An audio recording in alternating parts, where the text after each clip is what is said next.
Okay. Ito swatch. Walang bukasan dito kahit saan ka dyan. Ang tanging paraan mo lang dito. Kailangan tanggalin mo to ng buo na hindi siya masisira. At yun din ang ibabalik mo doon sa pagkatapos mong mailagay yung kamay. Kasi ang sira nito kamay lang eh. Gagawa tayo ng paraan. Aceton. Lagay mo sa gilid. Buhos. Buhos.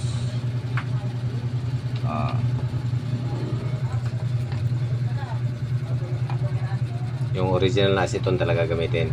Oo. Hindi yung China. Ito yung kulay green. Yan, masarap yan.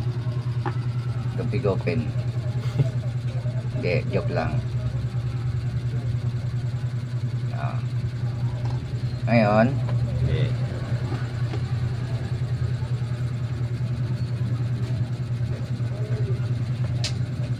gagawa ka na naman ng ano, bleed na naman. Iganon mo dito paligid. Ito bleed. Ganon mo siya sa paligid. Paikot. Paikot, ganon, ganon, ganon. Pag naikutan mo na ng ganon, ibig sabihin malambot na, tumitigas na yung nag-ano na yung ano doon, yung blade, nagpinitrit na silalim. So ibig sabihin bumibitaw na yung dikit. Yan no. Papasok talaga ang yung aceton, mano yan sa ano, matapang. Tanggal talaga yung mga dikit-dikit. Ito.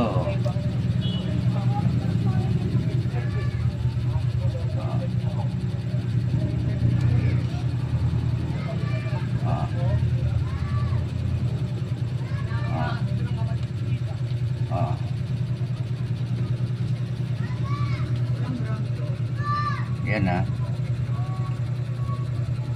yan hindi to tinatanggap na ibang technician. Kahit mag-ikot ka pa dyan. Sa SWAT center, wala. SWAT center pa. Dito, doon to galing sa SWAT eh. Libre nga daw battery nila eh. Battery lang pinalitan. Hindi nila magagawa yung ano. Yung... Tapos mag-ikot dyan. Yan. Yan.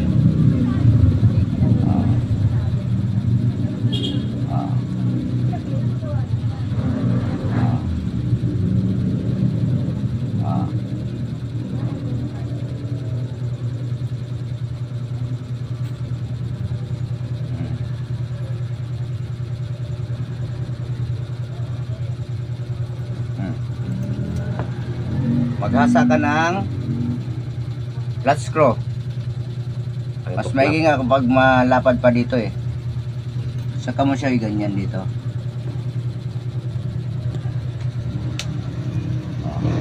Paikot din. Paikot. Hanggang sa umangat. Hanggang sa umangat siya. Paikot. Kaya basag lang.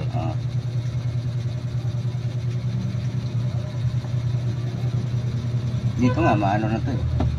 Butot na to dito eh. Mga tanga no? Mangat na oh. Paikot din. Ganun mo.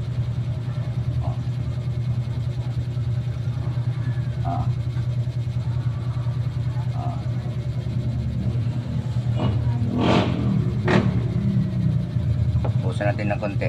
Kasi tumigas. Bumalik ng tigas. Huwag kang mag-alala pag nagkaroon ng parang tama kasi mababapping mo naman mamaya yan eh. Madali ang magbapping kaysa magtuklap.